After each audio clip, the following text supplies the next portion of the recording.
кога ние знаеме за промената, полесно се носиме со неа. Еднаш треба да си го зацртаме тоа и како еден код, наш ментален код, дека треба да бидеме информирани.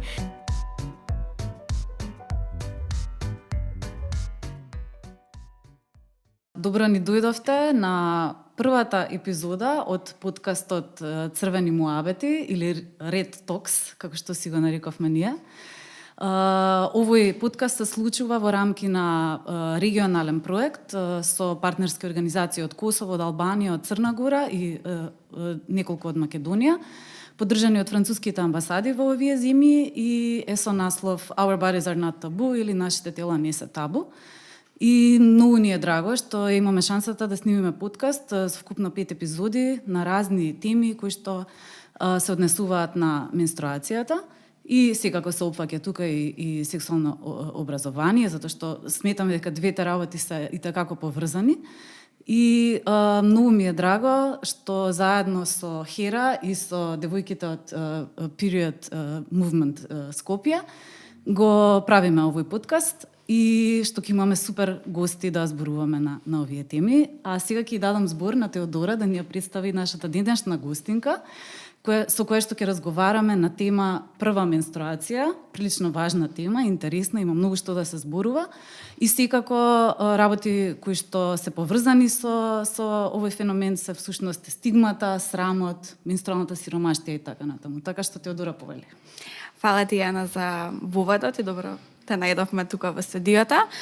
Морам да кажам дека ова ми е едно од омилените теми кога зборуваме за прва менструација, за менструална стигма и за менструална сиромаштија. И многу ми е мило што имаме прекрасна гостинка во денешната емисија, тоа е Елизабета Ивановиќ, стручна соработничка, односно училишен психолог. Ти благодариме, Елизабета, што не се придружи во оваа епизода. Добар ден на сите. Ви благодарам што ми овозможивте и од наш аспект на основно училиште и како стручен соработник, долгогодишен работник во основно училиште, училишен психолог, едноставно да се искажам по оваа тема која што е многу важна за младите и која што за жал се уште не е правилно елаборирана на младите деца и девојчиња, иако во последно време морам да кажам дека се раздвижуваат работите. И претходно во одредени сегменти во училиштата имало многу, но било изолирано, да кажам, каде и како се работело, но многу е поважно што еве денес во понатамошниот разговор ќе кажеме дека на вистина на едно поголемо ниво оваа важна тема за младите луѓе, тука општо зборувам и за девојчињата и за момчињата, ќе се отвори и се обидуваме на еден најдобар начин, што е многу важно за менталното здравје на овие млади луѓе, да елаборираме и да ја прифатиме, да ја дестигматизираме. Целосно се согласуваме. Мислам дека кога зборуваме за менструална сиромаштија би било убаво да објасниме што се подразбира под поимот менструална сиромаштија. Не зборуваме за менструална сиромаштија само доколку зборуваме за недостапни, непристапни менструални производи, тука влегува и моментот на образование и едукација, недостатокот на знаење. Да, информации за управување со менструалното здравје и менструалната хигиена. Па онака кога разгледував студијата, не знав од која статистика прва да почнам, ама би сакала да истакнам дека 64% од средношколките во нашата држава одговориле дека во нивното училиште никогаш не биле организирани предавања или разговори за менструација и достапните услови за одржување на менструалната хигиена.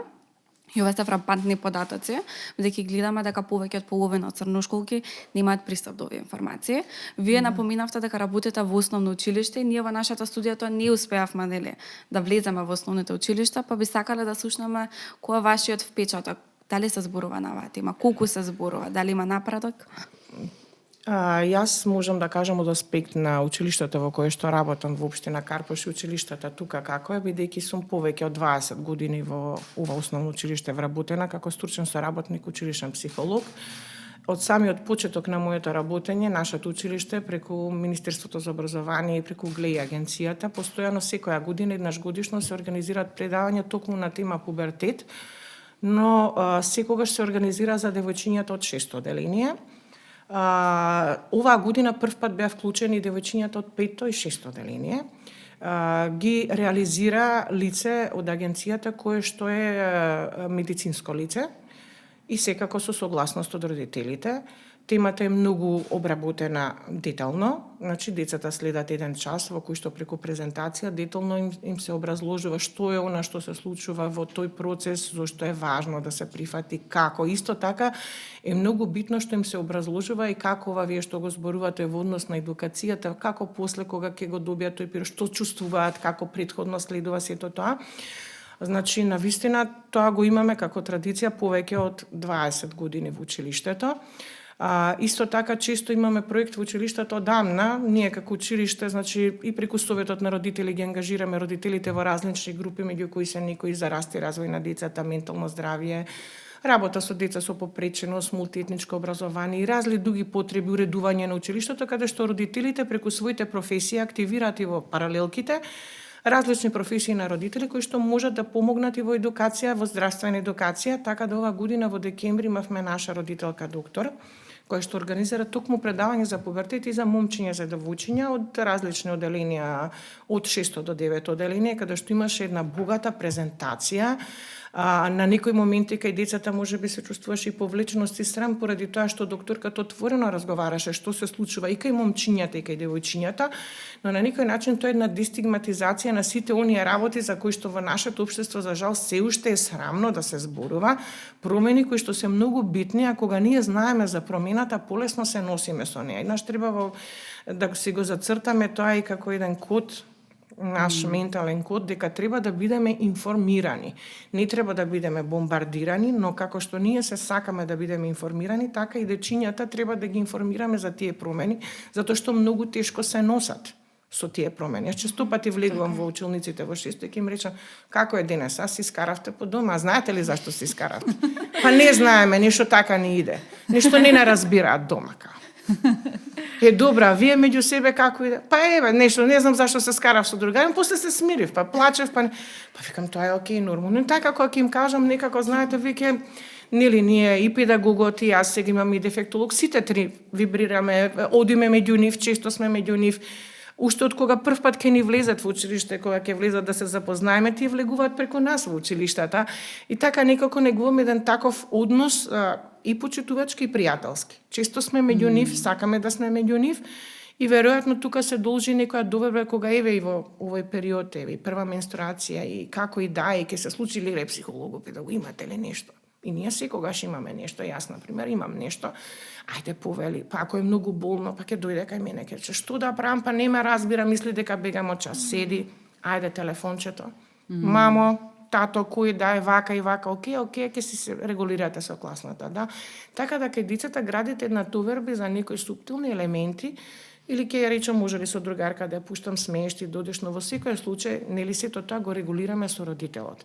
Затоа што мислиме дека така е најдобро, а воедно и со наставникот кажуваме дека родителот одобрил од аспект на тоа што веројатно во понатамошниот тек во разговорот ќе кажеме дека навистина првата менструација може да рефлектира различно кај различни личности, тоа е склоп на организам кој што ние не можеме да го предвидиме и требаме сето тоа да го имаме во предвид. Јас имам едно прашање.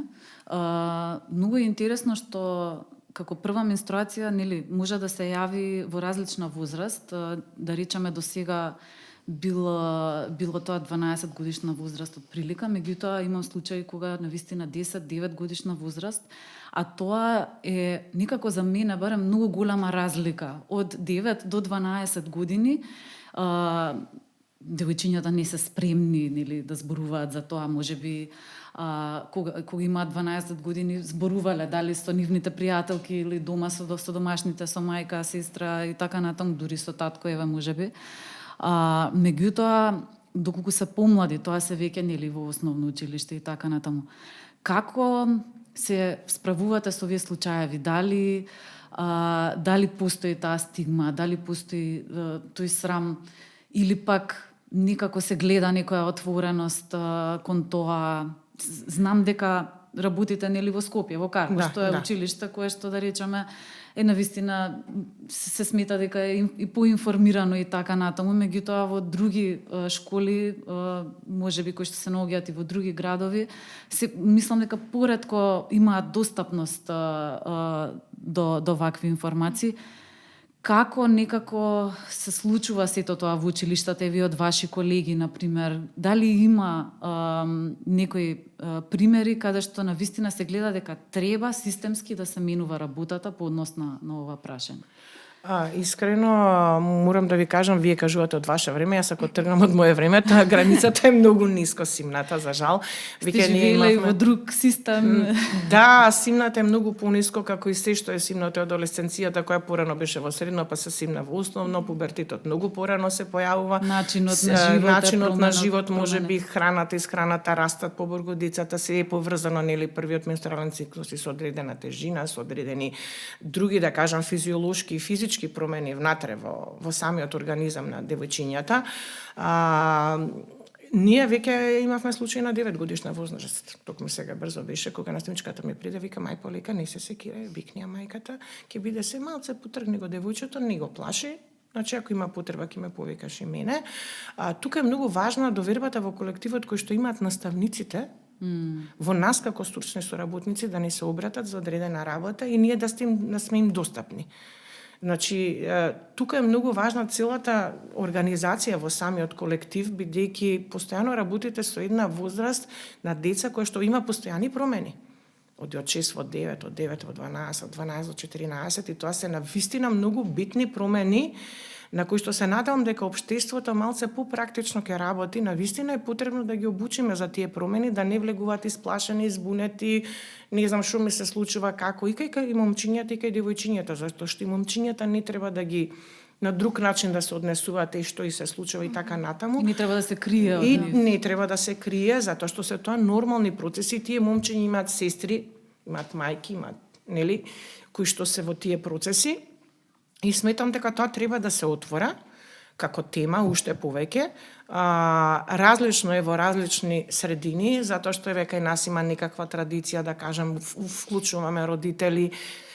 Некаде можеби самата околина не дозволува, самиот родител го смета, тоа сака да го сокрие и така натаму, но сметам дека многу повеќе се отвараме од она што беше, бидејќи на голем удат различни проекти во училиштата, можам да кажам сега и ова последното што го зборувавме преку Светска банка и преку МОН, значи за јакнување на капацитетите на стручните соработници и наставниците во однос на менструалната хигиена, менструалното здравје, што е за големо поздравување, значи пуштивме анкети меѓу учениците во 8 и 9 одделение, анонимни анкети преку Google Forms од анкетите, нас не анкетира, нас не повика, значи повторно сега ние треба да влегуваме со работилници, што беше ова беше организирано на ниво на Скопје, Скопскиот регион, ние кај што бевме негде во почетокот на април, рекоа дека ќе одат низ републиката, тоа беа еминентни професорки од педагогија, професорката беше и професорка од медицински факултет, значи беше неодредено високо ниво, сето тоа поставено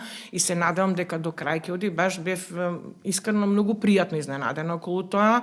Имаше изработка на флаери кои сега со текот на нашите работилници со децата во училиштата ќе ги поделиме, значи еве во сите средини во Скопје, тоа е понатаму задолжение на нас стручните соработници и наставниците кои што беа со нас да изреализираме работилници, тоа е многу добро и го поздравувам, навистина нешто што требаше одамна да се случи.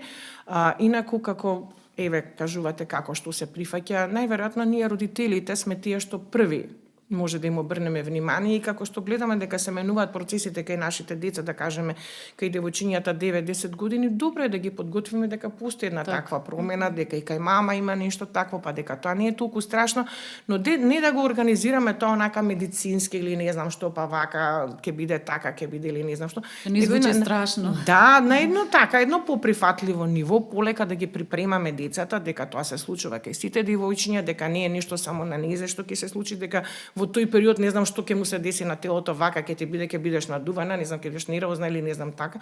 И тие промени треба да се нормализираат. Дека тоа пред периодот да се нормализира, да не биде етикетирање, да кажеме, PMS синдром има се оваа, гледајте се, затоа е нервозна, нели? Има и такви изречици меѓу дец. Гледа се да не треба нешто као и да добиеш или така натаму, што пак не е во ред. Пак е некако неприфаќање на оно што им се случува на другите, а тоа е една нормална природна појава. И тоа некаде може да трае од 10 години до некаде 5-16, каде што веќе поинаку функционираат со другари, другарки и така натаму. Јас можам да кажам личен пример. Јас имам сини 2 кирки, кои што едната кирка првата менструација доби некаде на турнеја беше во Бугарија. И што ни на крај паметот не беше толку слаба, висока, нели ние сме разговарале, ама она рече оке се затоа што имало повозрасни девојки таму на турнеја, веднаш и пришле, значи тоа е многу важно, околината каде врсничките релации, да, и од повозрасните и сето тоа се средило, додека помалата и колку да изборува, случајно беше дома тој ден и почна да вришти. Викам, што е сега? Леле, што е? Чеках полека, смири се. Значи, знаете, и колку да е припремено детето, сепак е тоа некој процес каде што има некој исцедок од крв, каде што, не знам, се доживува поинаку, нели, кога крв ви тече, нели, си доживувате дека нешто лошо ви се случува.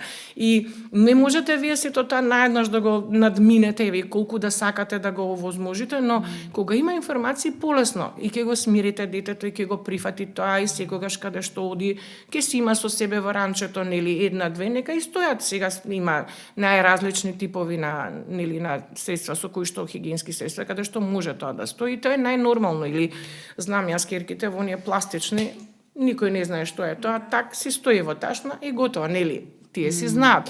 Значи, секако и девојките си бараат девојчињата начини и родителите како тоа да не биде стигматизирано, а сепак да тие бидат, да кажеме, опремени на кого можат да се обратат, најчесто се тоа или оделенските раководители, класните раководители и ако не е класниот, ние сме им секогаш достапни како служби, барем во моето училиште за се што е потребно, па еве и за ова нешто и да поразговараме и да го решиме, и ако треба, ако е тоа многу болно, да се упати дома детето. А интересно ова што спомнавте дека има такви реакции на исплашеност, мислам нас медиумите научат дека секогаш кога има крв треба да биде нели паника, а рекламите или за влошки очекуваат сина крв. Да, или очекуваат можеби сина крв, бидејќи рекламите за влошки се никогаш нема крв таму. Нереални. Да, и ти мислиш дека треба плаво да тече. Да, и дека ќе бидеш сосема срекна кога ќе го направиш тоа и ќе носиш бело и ќе можеш да возиш велосипед и да пливаш и сите тие. Пак морам да ве надополнам дека тоа е сосема различно кај различни организми. Лично јас сум вежбала во балетска школа и баш кога сум имала циклуси сум вежбала, значи секаде е тоа нешто различно. Мора еднаш да се прифатиме дека сите сме ние различни личности, да се ги прифатиме различностите и се она што ни се случува на нас и околината тоа да го прифати. Ниту да го исмејува, ниту да го покажува, ниту да го етикетира, ниту да става стигми на сето тоа, затоа што од премногу стигми кај нас се кријат работите, не се кажуваат.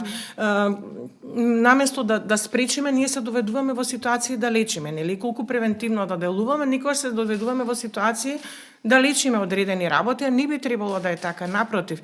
Затоа треба да се прифатат тие модели на училишта каде што има вакви развиени нешта, да одиме понатаму и едноставно да им овозможуваме на овие деца прво ментално здраво да се развиваат. Не е само здравјето, да, точно ова е физички и физиолошки се случува, но како одсликува тоа на сликата за себе? Нели? Да. Па зошто мене ми се случува? Па некој може да каже ти си дебела, па затоа тебе така ти се случува. Нели? Ние сме премногу сурови се децата. Сладки и убави, ма знаат да бидат најсурови на светот како едно дете.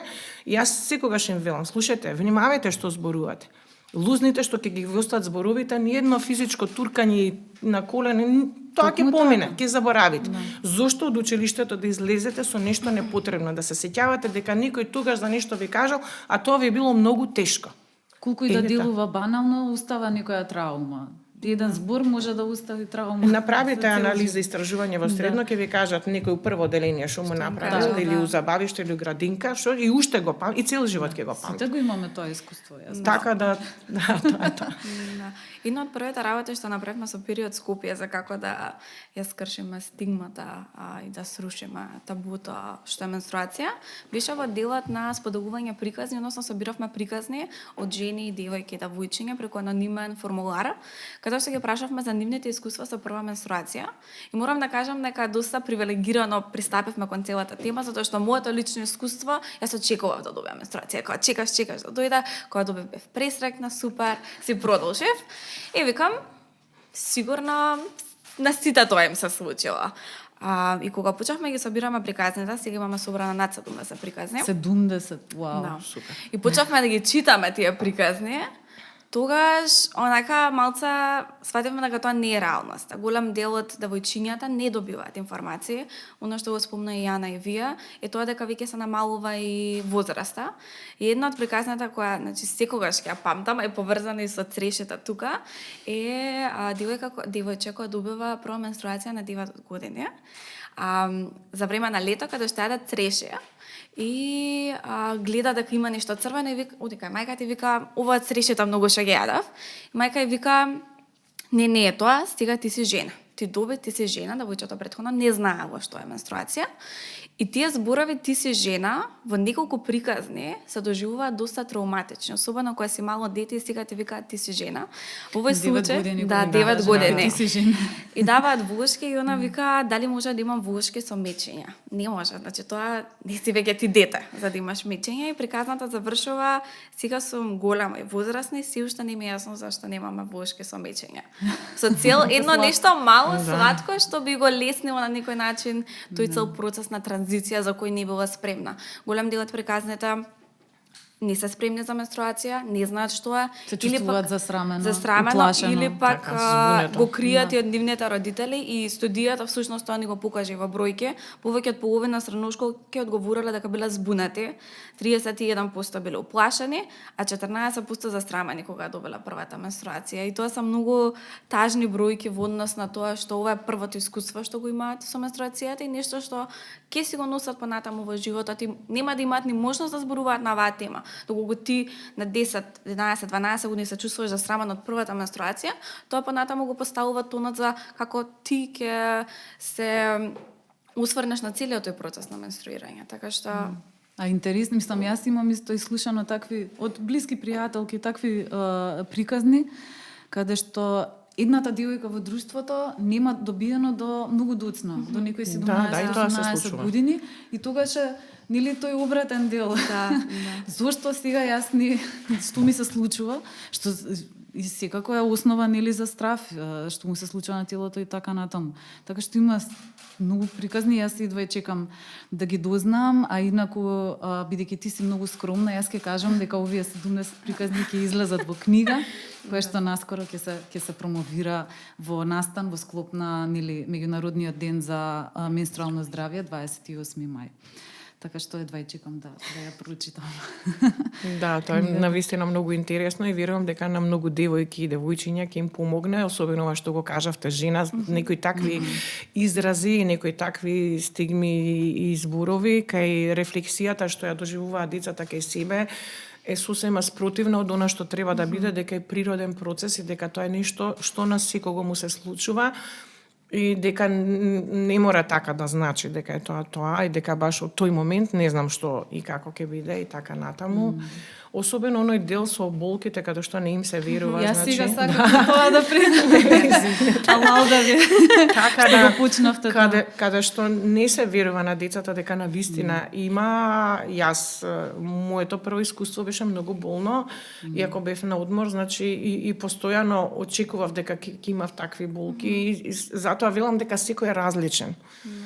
Дека е секој различен и дека не можете вие да ставите особено во овие процеси дека е вака и вака за сите, но може да се олесни дека е тоа нешто нормално, дека ние сме тука за вас во тој период и дека сосема искрено и отворено треба да им се пристапи, но и во делот на овозможување на нели регулирање, дали тоа ќе биде со влошки, со сето, со некој, треба и тука да се олесни бидејќи знаеме дека сите тие средства се прилично нели не се баш достапни за сите, особено што сега ни се раслојува општеството на различни слоеви и така, и тука мислам дека треба малце да размислиме како сето тоа барем на помала возраст, кога ше децата се оди надолу границата од 10 натаму години и во средно школо, каде што се уште не заработуваат, нели некако да им се овозможи барем да има достапност до тие производи, затоа што се многу важни за нивната хигиена и понатаму за нивниот развој, нели како нивното физичко и ментално здравје понатаму, сепак тоа носи големи последици. Пак ќе кажам, секоја цртичка, не секој зборче, секоја буква понекогаш остава траги, бидејќи во тој период се ви се случува. И ова, и ментално промени, и се пребарувате себе си кај сте, што сте. Значи, тоа се навистина бурни развојни периоди кои што ние така, ај ќе помине сите биле, па сите биле и затоа после на поголема возраст имаме поголеми последици затоа што ќе помине. Значи, некои работи не треба да ги оставаме дека ќе поминат и не поминуваат сами од себе.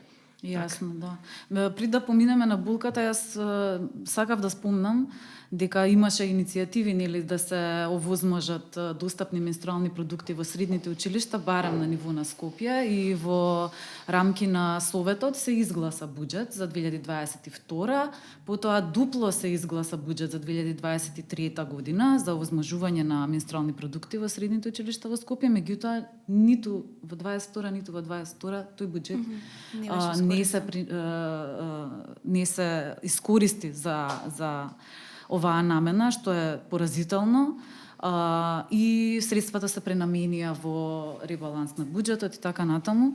Јас на вистина не знам за 24-та, мислам дека не се случи повторно да се обезбеди буџет за ова, но мислам дека изговорот беше дека не биле тоа доволно средства за да се обезбеди за секој девојче за нели секој месец во годината, меѓутоа можеше да се направи нешто поразлично, да се направи некој катче, нешто да се пилотира, да се направи некој катче каде што ќе знаат девојчињата дека таму ги има средствата и да, така или натаму. некаде во кај некој што има доверба служба класен да се служби, остави, да. затоа што често пати се случува и во училиште. Знаете, ајде во средно си имаат регулирано циклус, ама и има некој што покасно добива. Знаете, дека на почетокот циклусот е нерегулиран. Не е точно не е баш често, 28, дури не е често, може на 2-3 месеци да биде, па не е точно 28 дена, 35 дена. Да. И се случува и за време на училиште, за некој час и така натаму.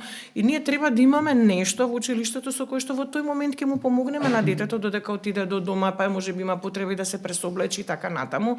Значи, тука сме хендикепирани во тој процес и се изложува детето на некои непријатности и срам, зошто да го има тоа чувство на непријатност. Сега ете, сега мене ми се случи, немам каде што да направам, дали ќе вртам по телефон или се на кого да му кажам, зошто да му кажам.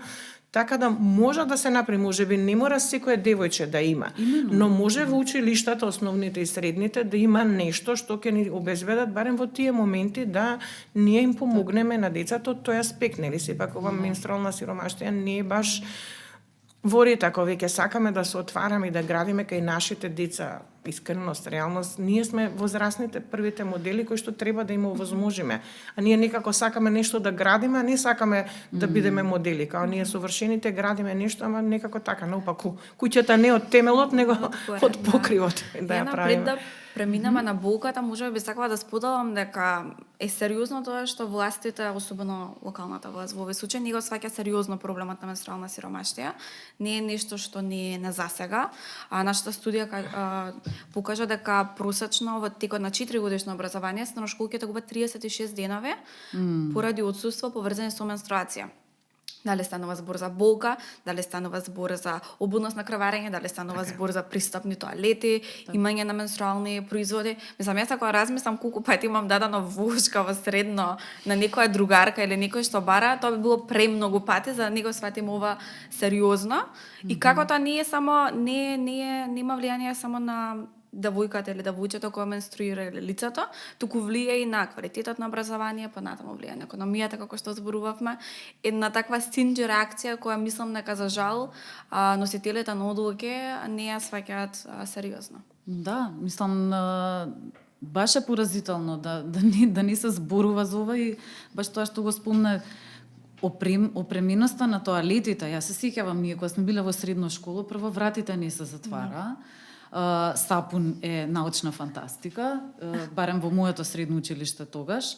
Да не збориме за тоалетна хартија, да не зборуваме за корпа за отпадоци внатре во кабините на тоалетите. Имавме и, мислам, и во студијата, анкетата кога ја правевме, одговор дека си ги чуваат во джеп искористените влушки, зашто нема кај да ја фрли, па ќе наоѓа после низ двор корпа, нели, за да ја фрли влушката девојчето.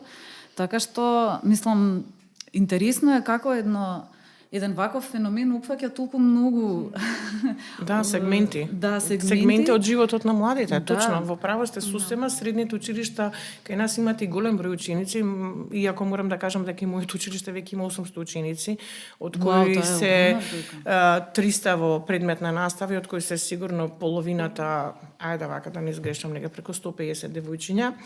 Веќе и во пето и во четврто надолу тој феномен се спушта секако.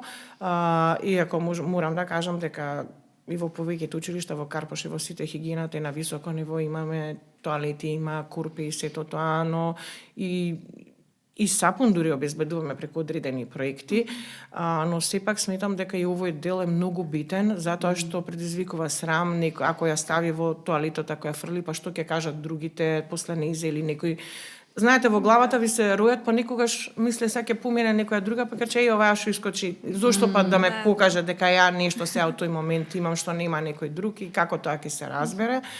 И се уште на овие предавања, тоа што го зборувавме кога не повика во таа мини обука за зајакнување на нашите капацитети на училиштата основни во врска со менструалното здравје, дека треба и момчињата да се вклучуваат, односно тоа и сега сакав да го надополнам дека и во семејството не треба да биде само таа мајката која што активно ќе ги поддржува, него едноставно и братот и таткото, можеби не на таков начин како што ќе објасни мајката, но сепак да бидат во функција на поддржување, па ако треба некојаш и братот ќе отиде да купи ако не може сестрата не му е добра или таткото, и дека тоа не е срамота и дека треба да биде само во кеса што не се гледа што сме купиле, оти тоа сме гледате оваа сега демек има менструален циклус, ќе знае цел свет. Па што и да знае цел свет?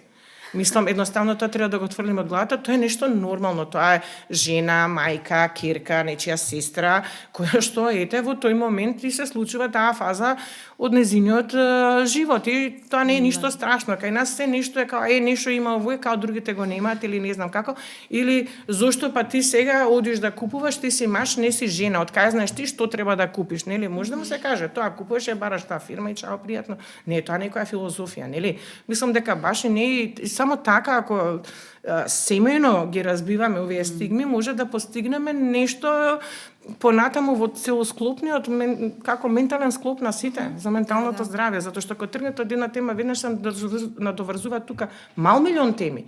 Само за сликата за себе, само за односот кон другите, само за односите во семејството какви се. Тука се односите помеѓу врсниците, машко-женско. Затоа што момчињата викаат, а зашто не викаат на предавањата и нас?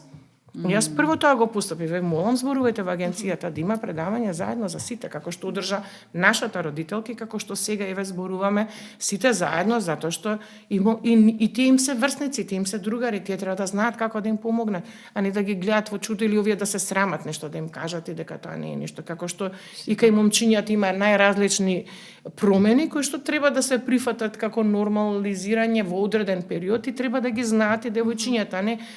Видете, кога учат предмети, кога се учи природни науки, биологија, се учи за оценка и тоа мање више, кога ви е нешто за оценка, го учите само да помине оценката. За жал, кај нас е така, да ретко кој учи за знаење и пак велам, она што е практично, ова е домен на нешто што е многу важно, што се случува. Тие вештини кај децата треба малце поинако да размислуваме и да ги градиме во самиот образовен систем, од самиот корен на нештата. И пристапот да биде да не биде еве сега пофлексибилен. во така пишува во учебникот и научи го. Видете да не пишува, за жал нашето општество пристапот е да има оценка 5.00. Искрено, некако тие политики, тие политики не се сменија, притисокот е заради уписните политики кои траат мал милион години, што е друга тема во ова. Од основно во средно, се додека тоа не се смени, нема да има таму проточност да учат, нели 10% учат за знаења, другите учат само за да имаат оценки, да имаат проточност во некое средно училиште кое што сакаат да учат. За жал, тоа е реалноста, но јас зборував од друг аспект. Зборував дека одредени теми кои што се важни за животниот стил, за начинот на живот, кои што не овозможуваат правилно ментално здравје, треба да се негуваат како стилови, како нешто. Можеби тука треба да се направи промена во самиот образовен систем, или да се понагласат, не дека нема промени, него така како стилови важни за психофизичкиот развој на од тие деца во личности кои што понатаму ќе станат. Во делот на вклучување на момчињата, јас се сеќавам, ние имавме предавање од Брент на Волшки во основно училиште и веќе беше касно, мислам, крај на 8 оделенија. Момчињата нормално беа изнесени надвор, ама кога оставата дупка, каде што нема информација, доаѓа до мистифицирање на работите. Да. И уште повеќе понатаму во животот, лично имам посведочена како тоа влија кога момчињата не ги добиваат точните информации. Например, се надоврзува така малца пресеки со наставниот кадар во средно училиште. По според, професор изјави на девојче која вика не можам да вежбам, професор, имам добиена.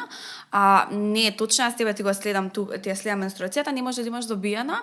И на вика, јас имам полицистични јајници. Дали знаете вие за тоа? Не, вие ме намалажате, нешто измислувате, што се надоврзува понатаму и за болката и колку често се минимизира толку затоа што ги немаме информациите како да се грижиме за менструалното здравје, па натаму и за менструалните нарушувања, кои за жал кај нас се диагностицираат во моментот кога една жена е спремна да има деца.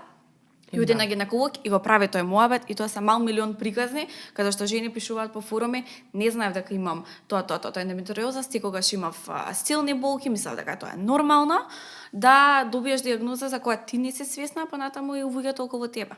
Да. Одлично ова што го кажувате, значи едноставно ова е една препорака на сите да видат доколку тој циклус трае година, две и детето има поголеми болки, да се види можеби нешто внатре се случува, не се случува, па да му се помогне на време, а не да го влече додека нели треба да стане да има деца и тогаш да се откријат мал милион работи кои што кога веќе можеле превентивно да делуваат кај сите нив и да се разрешат многу одредени предизвици и проблеми кои постоеле.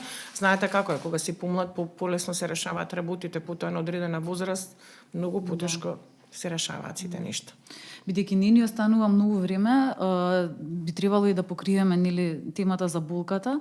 Не знам, мое лично искуство е во средно школа, баш на час по биологија имаме тест, мене таква страшна болка ме фаќа и до ден денес го имам тој guilt trip дека нели јас сум сакала да побегнам од часот. Мене со кола директно ме нуса во Јане Сандански да ми стават кетонал инекција и за да можам нели повторно да функционирам како што треба.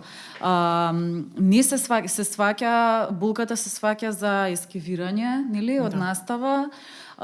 Не се сваќа сериозно, нели, не сите девојчиња имаат болни менструации, меѓутоа секогаш тоа е нели тема на како сега јас немам болки, ти лажеш и така натаму, и тоа некако не се сваќа за сериозно. Уште повеќе и лично и моето искуство се даваат некои силни лекарства, например, не се знае точно што е тоа што треба да се пие, да се конзумира. Лекарите може да често и да дадат некои пресилни дози на лекарства и така натаму, така што е дефинитивно тема на која што треба да се посвети повеќе внимание и да се сензитивизираат сите во училиштето, дури и врсниците, не само наставниот кадар, дури и врсниците, за тоа колку е сериозна всушност болката и дека е силна. Така е, например, некој ја чувствува болката на почетокот пред да дојде тој како најава на менструалниот циклус, односно на протекување, и тогаш обично во ногата, во делот тука на стомакот, позади во делот на рбетот, во грбот. Значи, навистина тие болки може да бидат силни, но секако од она што сме го читали, знаеме, се препорачува, значи тогаш да се повлече доколку е дома детето на топло, да се затопли, можеби најфункционално некој чај или некој мини нешто за болка да се даде, отколку да се дават преголеми дози, но доколку ве велите не се препознае болката, се остави детето повеќе да ја чувства, може да дојде и до, да речеме, до инфузија или до некои такви непријатни, непосакувани ситуации. Јас морам да кажам дека тоа уште го немам доживено, ниту па сакам да го доживам во мојот работен век во училиштето. Секогаш кога имало нешто и да ми кажат децата и класните, веднаш, како што ви кажав, се јавуваме на родителот и доколку родителот потврди, може да го земе, не може, или ние ќе го однесеме девојчето до дома, да има некој за да може да го, нели, во тој момент да го обслужи, да го затопли, да седне, да му се даде некој чај од нана или од нешто што ги намалува болките, нели, или доколку родителот знае како сето тоа, нели, до тогаш како сето тоа одело, затоа што ние во училиште може да сгрешиме во однос на сето тоа и сепак се кај нас малолетни лица и имаме навистина добра соработка и оделинските раководители со самите родители, веднаш се тие се благодарни кога ги информираме и кај децата секогаш сме кажале се што треба, Доколку не е тука деленскиот раководител, ние сме тука за вас, ќе преземеме било што да е, може да се реши. Како тоа понатаму, ама наставникот ќе мисли, нема што да мисли наставникот, прво ова да го решиме, а ние ќе го решиме тоа со наставникот и ќе кажам подсетиме кога ќе се вратиш во училиште и за класниот, нели, и за наставникот, кај што треба да се каже, и тогаш јас кога ќе кажам дека ве молам интервениране со родителот да знаат во ред, ситуацијата се нормализира за да не продолжи понатаму. Значи, вие не можете да влезете на часот и да знаете што ќе рече тој човек, кога детето ќе дојде или во моментите, нели, кога го побарувала тоа, нели, да рекол некој, нема никој да ви признае, нели. Тоа е тоа, но може да се направи на овој начин кај детето да се намали нивото на стрес и да знае дека ете некој во училиштата, еве ние како стручни служби, како директори, како наставници, класни имаат доверба во нас и можат да изнесат нешто. Тоа е една голема придобивка што треба да се гради довербата кај сите деца. Така, да се случувало и нивни врсници да дојдат и да кажат. Им посакувам на сите основци и средношколки да имаат ваков стручен кадар во училиштата, мислам навистина е многу битна таа поддршка. Дали имаме уште нешто Мислам дека што може да раскажеме или може да заокружиме? Јас би ви се заблагодарила многу за гостувањето и се надевам дека ќе имаме прилики уште многу да зборуваме за ова. Важна е темата, важно е да се зборува и се дека не се воведе системски никако да се учи за овие работи, ние ќе продолжиме да правиме вакви да го следиме чекорот со новите медиуми и да правиме емисии. Па еве, јас мислам со сите овие работи системски што на некој начин се одржуваат обуки барат од нас и ние повторно позаангажурано да сме вклучени. Сметам дека и самиот систем проценил дека навистина е ова една многу важна тема и многу отсликува во самото ментално здравје и во развојот и кај девојчињата па и кај момчињата. Така да јас ви благодарам многу што те ме удостоивте и јас да бидам ваш гостин. Се надевам дека ќе придонесам кај сите оние што не гледаат, малку подлабоко да размислат за оваа тема, малку поприфатливо да ја направат за децата и едноставно од некои нешта што се природни да не правиме стигми и да не правиме етикетирање во општеството, туку да се обидеме да им овозможиме на нашите дечиња еден правилен и физички, и физиолошки и психолошки развој. Ви благодарам многу.